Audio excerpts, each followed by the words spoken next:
Môre aan julle almal, dit is Vrydag die 3de Oktober. Wat 'n wonderlike dag. Nog 'n geleentheid waar ek en jy die rede hoekom ons hier is op hierdie aarde te kom uitleef. Ek gesels vanmôre sommer net lekker en ek sit en dink dat God het ons almal gemaak vir 'n doel. Dit het jy al baie gehoor. Alles in die lewe het 'n doel, jy het ook 'n doel. Baie mense se grootste tragedie is hulle dit nooit uitgevind nie of hulle vind dit nooit uit nie. Dat God het jou gemaak vir 'n rede. Hy het jou gemaak vir 'n tyd soos hierdie, om op die aarde moet jy iets kom doen. There is something inside you. Daar's iets binne in jou wat jy moet kom aflewer. Ek hoor dit sommer my gees sê vir my, hierdie is 'n posbus, jy moet hom kom aflewer. Iets moet iemand van jou af kom kry.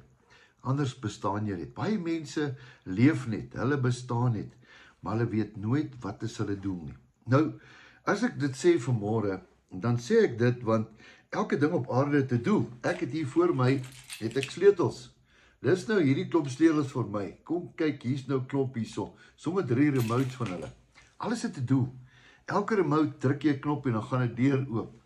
En dit is interessant hoe elke sleutel druk jy hom in en maak ek kan nie die kar se sleutel kan ek vat en dan kan ek hom ander goed doen as byvoorbeeld net om my kar se deur oop te maak nie. Wat wil ek vir jou sê vandag? Ek wil vir jou sê alles het 'n doel. En so het jy ook 'n doel. En die tragedie is dat baie mense sterf sonder daardie doel. Jy mag nie sterf sonder jou doel nie. Maar moenie na ander mense luister oor wat hulle dink jou doel is nie. Baie mense sal sê, jong, ek dink jy sal 'n goeie prokureur word. En 'n ander ou sal sê, jong, jy kan glad nie sing nie. Dit was net 'n opinie.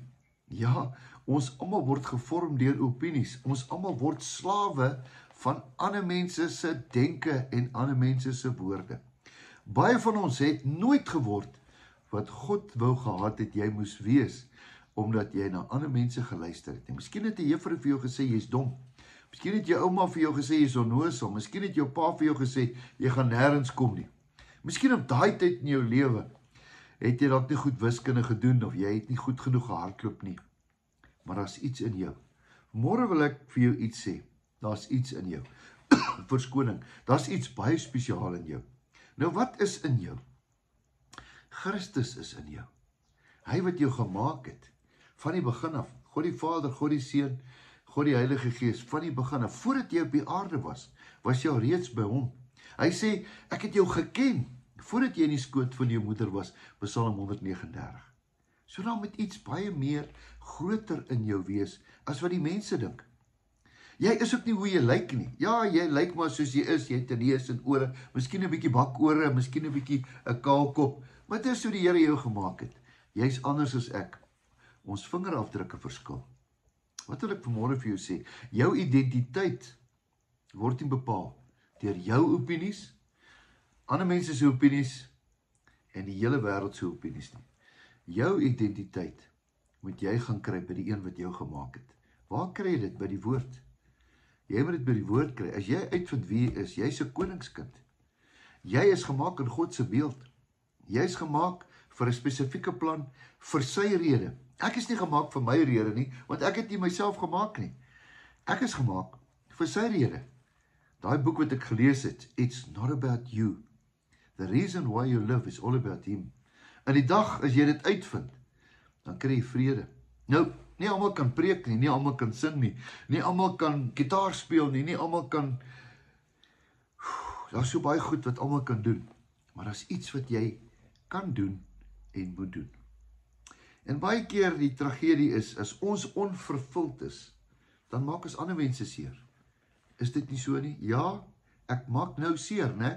Ek trap nou op 'n toon. Jy's reg. Baie keer deur ons eie onvolwassenheid keer ons ander mense om by hulle drome uit te kom. 'n Kind word gebore met potensiaal. Hoor mooi, elke kind word gebore met potensiaal. Elke kind is gebore met kapasiteit. Wat beteken kapasiteit? Jy kry sekere karre, hulle is 1.4, hy's lig op brandstof, hy kan net 4 mense kan hy vat, en dan kry jy groter karre.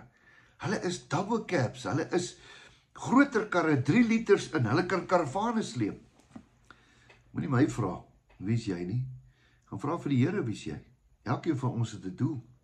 'n double cab gaan nie werk in die stad wat swaar is op petrol nie. Nee, hy gaan werk daar op die veld, 4x4. Dis waar jy gebruik word en wanneer jy karavaan sleep. Ons almal het kapasiteit. Kapasiteit. Ja, potensiaal. Ja. Ek wil hierdie storie vertel, ek het hom al vertel. Ek het gehoor eendag vertel iemand, hy het 'n ou tannie gesien daar in Sandton. Sy het hierdie V8 fantastiese, ek dink dit was 'n Rolls Royce of 'n Aston Martin. Ek kan nie onthou nie. Sy het hom by die oom geërf. Die oom is al dood. Nou ry hierdie tannie met hierdie Aston Martin daar in Sandton. Ja, ek bedoel net daar van haar plekkie af daar na Checkers toe. Nou ry die tannie met haar vingertjies so en sy kyk. En al wat daai Aston Martin vra, gee my die langpad. Ek wil 180 km ry. Ek wil op die veld kom. Daai Aston Martin is nie gemaak om elke week, een keer 'n week Checkers toe te ry nie. Ek dink daai V8 silinders vir hom kom nooit tot hulle reg nie. Vandag wil ek praat met die V8s. Jy glo dit dalk nie. Ja, jy het 'n V8 en jy het nog 'n turbo ook in. Daar's iets groter in jou. Ek het dit nie geglo nie. Vir jare was ek maar net 'n ou wat gedink het, ek is so gemaak en so gaan laat staan. Is dit nie die ou boere se ou gesegde nie? Nee, daar's baie meer in jou. Ek onthou een keer by 'n kamp, het ons 'n dame gehad, 'n tannie gehad. Sy was al oor die 80. En wie wat sê sy? Sy het 'n hand opgesteek na die kant. Sy sê, hey, ek het besluit, ek het my skepingsdoel gemis. Ek het agtergekom, ek moet 'n bussie gaan koop en ek moet al die ou mense, moet ek nou na die kampe toe bring. Dis dalk my skepingsdoel. Ou mense, sy is ouer as meeste van hulle. Maar sy het iets gesnap. Ek het nog 'n doel. Vandag praat ek met jou. Miskien is jy al oud. Maar as iets wat jy nog moet doen, dis hoekom jy nog lewe. Miskien moet jy iemand raak leef. Miskien is dit jou kleinkind. Miskien moet jy vir ander mense bid. Jy kan nog bid, nee. Ja, jy kan bid. As jy niks kan doen nie, jy kan bid. Dat die Here jou transformeer, dat jy verstaan wie jy is. Jou waarde is bepaal op 'n kruishout op Golgotha. As jy wil weet hoeveel is jy werd, die bloed van Jesus wat gestort is op die kruis is jou waarde, want hy het vir jou gesterf. Jou waarde is nie wat mense gesê het nie. So, ons hou mannekamp hierdie naweek. Ek is opgewonde. Daar's manne wat hulle waardes gaan kry hierdie naweek. Hulle gaan dit ontdek. Dis nie wat ek vir hulle gaan sê nie. Dis wat die Here vir hulle gaan sê. Bid saam met my vir hierdie kamp. Dat daar klomp gebroke manne wat kom met 'n verwagting. Soekers wat gaan vind. Ek hoop jy het iets geleer vanoggend. Kom ons bid saam. Dankie Here vir hierdie dag.